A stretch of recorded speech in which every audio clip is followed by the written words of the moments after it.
This guy has, I think, a lot of meaningful information for a lot of our listeners, particularly in our demographic, Brian. Yes, definitely. The lack of or sometimes too much sleep. Correct. Okay, well, without further ado, Dr. Dean Miller is joining the Run Home with Joel and Fletch. G'day, Dean. G'day, boys. How you going? Mate, thanks for doing this, and I know Brian's particularly pumped to have you on. I probably should be more so. I could do with this sleep advice. You have recently worked with Manly with their Las Vegas preparation and coming back, and that's certainly paid big dividends for the Manly club. But tell us a bit about your background. Of course, Bachelor of Psychological Science, a Doctor of Philosophy at CQ University. How'd you get into this space? Yeah, so I guess I sort of always have been interested in the realm of sport. Wanted to be a cricketer as a kid, always wanted to stay attached to sport, and sort of fell into the area of sleep in athletes. So that's what my PhD was in.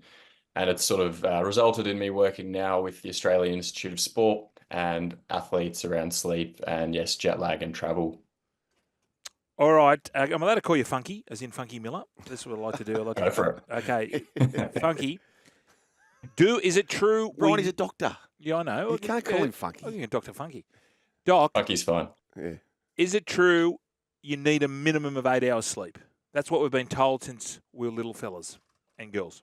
It's the golden question, right? And yeah, generally recommendations are between 7 and 9 hours. But we do see variability in sleep needs. So some people need more, some people need less. But I would say over 7 hours of sleep consistently is what I'd aim for realistically, sometimes with, our societal demands these days. But as long as you're being consistent with when you sleep and when you wake as much as possible, and you're not feeling really tired or sleepy during the day when you're meant to be nice and alert, then you should be okay. So, Doc, explain this to me. What happens to your brain when you're asleep? I've heard that the brain fluid goes up and it sort of encompasses the brain and heals the brain while you're asleep. Yeah, so there's actually recent evidence over the last few years that when we're asleep, basically there's a flushing process that when we cycle through the stages of sleep, that flushes out all the bad stuff in our brain that we accumulate during the day. So basically what you have described there is that process. So getting enough sleep and getting sleep at the same time each night allows our bodies to really flush out that build-up of whatever nasties we may have in our brain throughout that day. Before I ask you this, Doc, I want to ask Brian a question. Do you mostly sleep through? Like, do you ever sleep 7 hours straight? No. Almost never? Almost never. And I didn't know that because my wife's got one of those Apple Watches. This is my question that I wanted to ask you, Doc. Those Apple Watches, how accurate are they? Yeah, so we've done a number of studies on these, and it will differ across devices. What I will say is the wake component of it, so when it's trying to estimate when you're awake during sleep, is the thing that it's probably the worst at these devices. So sometimes it won't pick up those wakes in between sleep. What I would focus on with those devices is total sleep time. So the total amount of sleep each night you're getting over a period of time. So not night by night. Don't stress if you get one bad night of sleep. Look over a couple of weeks to make sure that you're getting that total duration of sleep above 7 hours. Yeah, Dr. Miller did say devices, but it could be the vices, depending on the vices as well, Brian, how you sleep. But Dr. Miller, can I ask you this? So we're both in our 40s, and a lot of our listeners would be a tad older or a tad younger or similar. Should we be sleeping 7 hours straight in a night, or is that probably getting to a stage of being a little bit unrealistic at our age? Yeah, look, it's totally normal to wake up a few times over the course of a night. So what we do is we cycle through the stages of sleep every 90 minutes or so. And we always do wake up in between those. Sometimes, though, we don't notice it. So maybe when you were younger, you might not notice those little bouts of wake in between those cycles. So you might wake up 3 or 4 times an evening. But when we get older, potentially we're more aware of those wake episodes and might have to go to the bathroom overnight, those sorts of things. So it might not necessarily be that you're waking up more often. It's just that you're more aware of it, and it might be a little bit longer in between those wake bouts. But if it's more than 3 or 4 times a night, then it could potentially suggest that there may be something else going on, like a sleep apnea or something. Doc, how important is sleep to your metabolism and weight? Yeah, so it's a great question, and there's evidence in that they affect each other. So when we look at shift workers or people that don't sleep very well, we know that that affects the hormones related to hunger. Yes. So when we're sleep deprived, we naturally reach for those calorie dense foods and we eat those. Yeah, I remember when I used to be in the sleep lab working late nights, I used to reach for the donuts or the calorie dense foods. So that's certainly a link. Okay. This is what I heard the other day. Now, I don't know, because my kids are on TikTok and they're mad TikTokers. And they said to me, they showed me this vision, and it said, this guy was talking about that if you need to go to sleep pretty much the same time every night. Just say I went to sleep at 9 o'clock every night. If for whatever reason I started to I went to sleep at midnight, your body thinks you're in danger, and so it keeps you awake. Is there any merit to that comment? Not specifically to that comment. I can't think of any rationale as to why I would think you're in danger. What could potentially happen is when you delay your bedtime and you get light, like artificial light from your house when you would usually be asleep, the following night, it might actually push your sleep later, so you won't feel sleepy until that midnight time. So you might try to go to bed at a normal time and struggle to fall asleep because the night before you stayed up later and got that light, but not necessarily that sort of acute danger response. What about things such as sleeping tablets, CBD oil, melatonin tablets, those types of things? What's your general view of any of those? So sleeping tablets, especially when we're working with athletes, we do not recommend. So there's definitely behavioral things we can do first before reaching for sleeping tablets. What they do is they're really good at making you fall asleep. So they have that hypnotic effect. But the quality that you actually get can be compromised. So you're asleep, but you're not getting that great sleep. With melatonin, because it's a natural hormone, if you're taking the tablet, it can help you fall asleep and maintain that sleep quality as well. But I would suggest speaking to a doctor first, because it can have some other implications around your circadian rhythms and your body clock moving around in the wrong direction. Okay, Doc, I feel like I should be paying you, or you should be bulk billing me or something here. But I've got a million questions. I want to ask you about this one. You know how when we were kids, counting sheep, off you go to sleep, one jumping over the thing. What are some techniques? Because a guy told me once, it was my roommate, actually, the great Ben Kennedy, that he couldn't sleep, and his doctor told him to concentrate on a football, on a rugby league ball. Just look at it and just concentrate on that. What are some tips or some little angles that we could do for our listeners and myself when I'm just lying in bed and just restless? Yeah, to concentrate on stuff. Yeah, for sure. And you'll find a lot of the scientific concepts come back to these sort of old wives' tales, and it is actually true. So we like to term it mental gymnastics, and I still do this. If I find myself in bed thinking about work or whatever it may be, maybe the footy, I like to do some mental gymnastics, whether it be counting sheep or going through the alphabet with a topic. So it might be rugby league players starting from A to Z, and you go the names like that. And most of the time, I fall asleep at around R. So you don't see Anthony Ferrum too much, do you? Yeah. No. Feel free to try that one. Ziggy Niscott's not getting a start either. Doc, what about this? How they're saying you should sometimes, if you've got a partner in bed, you have sex, and that sends you to bed. Is that true, or is that just because you just don't want to talk to your partner? It is a great question, and coincidentally, today one of my colleagues and I we submitted a scientific paper on this. So one of the first ones, we actually got a study for people having sex and then going to bed. And yeah, there's some evidence to show that it does help. Obviously, if you do it for too long, it's going to delay your bedtime and you're going to miss out on sleep. Yeah. But basically, the hormonal release and the sense of euphoria after sex can have a positive impact. But yeah, that paper will be released soon. I'll be sure to send it to you, boys. And as I said, listener, I said subscribe to the YouTube page, and if you wish to share this to maybe a partner, yes, this particular part, you can time code it. Well, same sort of thing. Yes. Yeah, and if you don't have a partner, I gather it's the same sort of thing. Oh, yes. Okay. Hey, we've done research on that too. Yes. Yeah, what does the solo. research say? it's good too. Yeah, it's good. So That's good. That's good. Outstanding. Hey, Doc, you mentioned their devices. I've heard now, obviously years ago we didn't have mobile phones, we didn't have laptops and all that bizzo. How important is it not to have any sort of device? And can we have a TV in our bedroom? And can we watch Law and Order? And can we watch it halfway through and I'm not off? Yes. Okay. So this is an important one. So when we talk about devices, there's two things to consider. There's the behavioral part of it. So it's the activity is actually going to keep us awake for longer because you're watching Law and Order for an hour. It's going to delay your bedtime, or you're scrolling through or watching the YouTube channel, as you boys have suggested.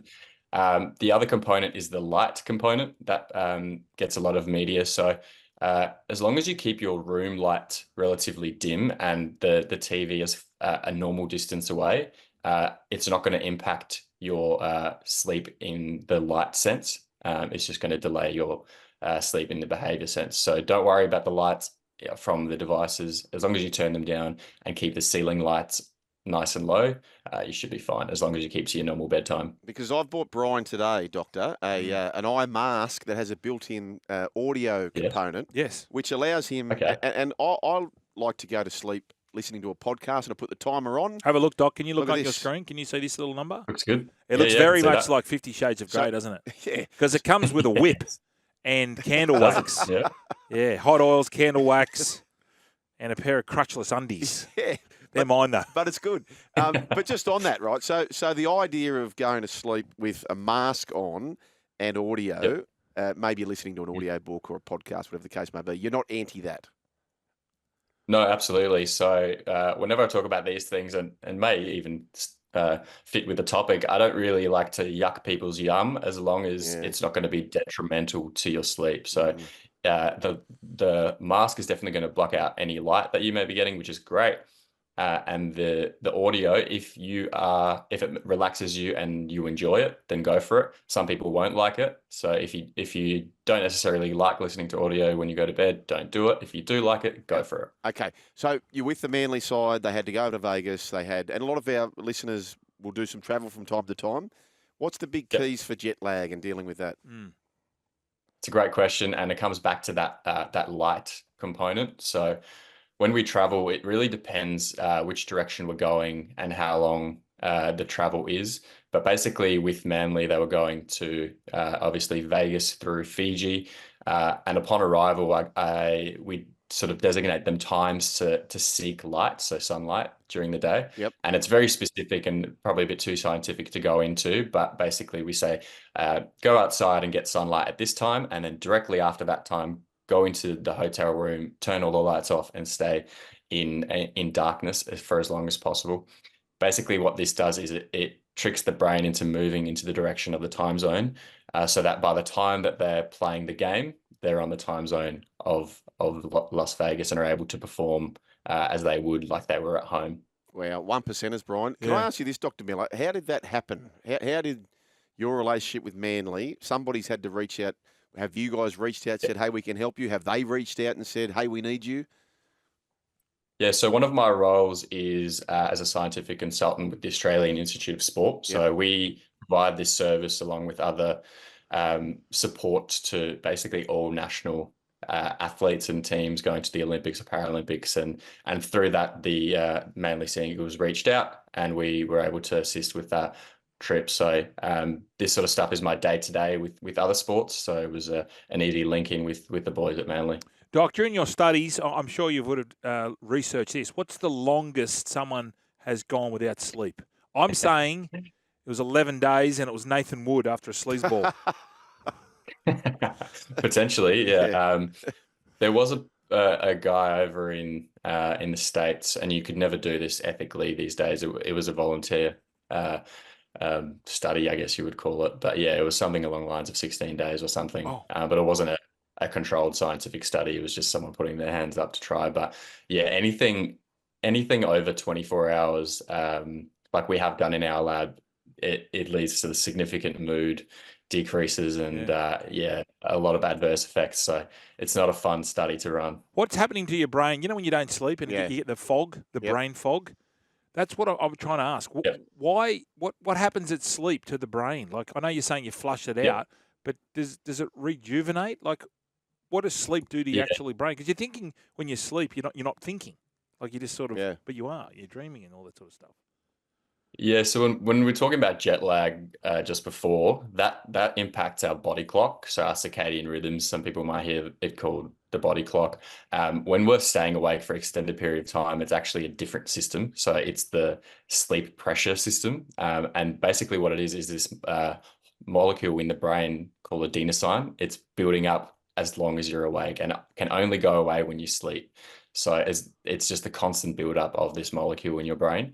And that's what caffeine blocks when you have a coffee, and that's why you feel better when you have a coffee. So yeah, extending that wake is just going to build up and build up and build up until you sleep. Okay, what about the old nana nap? Are we for or against that? And if so, how long for? Absolutely, 4 naps. They're a great supplement for nighttime sleep. So if you're not getting enough at night, make sure that they're before 4 p.m. Yep. So it doesn't compromise when you fall asleep that night. And our general recommendation for athletes is between 20 to 90 minutes. Obviously, they have a higher training load. Okay. But I think even for us, we can follow those guidelines. And if you want to, is a really great trick.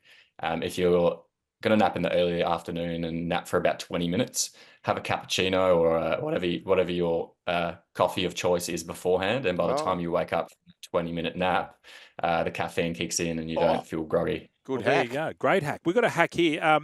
This text board is lit up, Doc. I've never seen it so. A lot of people aren't sleeping, or they. It says this. Can you ask the doctor, boys? Can you ask the doctor about solfeggio frequencies in the background when trying to sleep? I use 528 HZ. Is that hertz? What's that? Yep. And both the wifey and I have the best sleep ever. Dennis the dog. What is solfeggio frequencies? So there are a few frequencies that you can play that are meant to mimic sort of the frequencies in the brain. So when we measure sleep, we're measuring the frequency of electrical pulses in the brain, and that's how we know you're asleep. So there's some YouTube or audio that you can listen to that's supposed to sort of mimic that, binaural beats, that sort of stuff. There's not a whole lot of scientific evidence for it, but if you're doing it and it's not impacting your sleep in a negative way and you enjoy it, then yeah, you can continue to do so. But we may see some more research in the future around that. When you say a frequency, is that like white noise? What is it? I'm just trying to work. Is it like it's hard to explain. If you search binaural beats or sleep frequencies, that it might come up. Yeah, I'm not going to do an impression and embarrass myself. But, no, that's all right. Yeah, I can do it though. What does it sound like? Does it sound like Does it sound like Nikki Webster singing Strawberry Kisses? Yeah, exactly like that one. Yeah. That'll send you right to sleep. Oh, hang on, Doc. We've got some here. We've got our Tourist. Listen to this, Doc. Feels like I'm at Gary's Golden Hands. Oh yeah, it's like meditation, isn't it? Hey, alcohol. How bad is it for us? And how late when you have some alcohol? Because a lot of listeners will be tuning into this part of it. What are your thoughts generally? Yeah, for sure. The later you have it, the worse it is. So the closer to sleep, the more it's going to impact. Yep. The research says that it does help with making you fall asleep, much like sleeping tablets. So you might fall asleep faster. But then, yes, it does compromise the quality, just like sleeping tablets. So studies have shown that, yeah, it sort of blunts the deeper sleep. So if you are going to have a drink, I guess it's a case for day drinking. There you go. Okay. What, like 8 a.m.? Kick off at 8 a.m.? Hey, Doc, what about, so no sleep aids? I.e., because, CBD oil now is becoming really popular. I'm actually on the CBD oil, but I do wake up a little bit groggy. In your expert opinion, is it better to have zero sleep aids, no melatonin, no nothing like that? It's just all natural. That's certainly the place I would start with someone. So if I had an athlete coming to me with a certain sleep issue, I would start with like behavioral interventions first. So make sure you get morning sunlight and some other tips, obviously napping and stuff. But there are, I'm not saying that there's no place for sleep aids at all, but I would certainly start with behavioral interventions before moving forward to those sorts of tactics. All right. Doc, I could talk to you all day. Yep, and we didn't even get to the Whoop tracker. So look up the Whoop tracker. Yep. Anyone who's listening, that'll help. Really, really quickly, Doc, even for those who don't have sleep apnea, would using the sleep apnea machine help them get some better sleep, yes or no? Not if you don't have sleep apnea, no. Gotcha. But if you think you do, definitely go check it out. Okay, Dr. Miller, thank you so much. Thanks, and, Funky. Mate, we would love to get you back on. If Yes. you're up in Sydney, feel free to bring up a pillow and sleep with us. We would love Absolutely. that, Dr. Miller. Mate, thank you very Thanks, much Doc. for that. Dr. Dean Miller, so generous with his time, and that'll be on YouTube. Thank you very much, Dean. We'll catch you next. Hudson Young on the other side of this. Thanks, mate.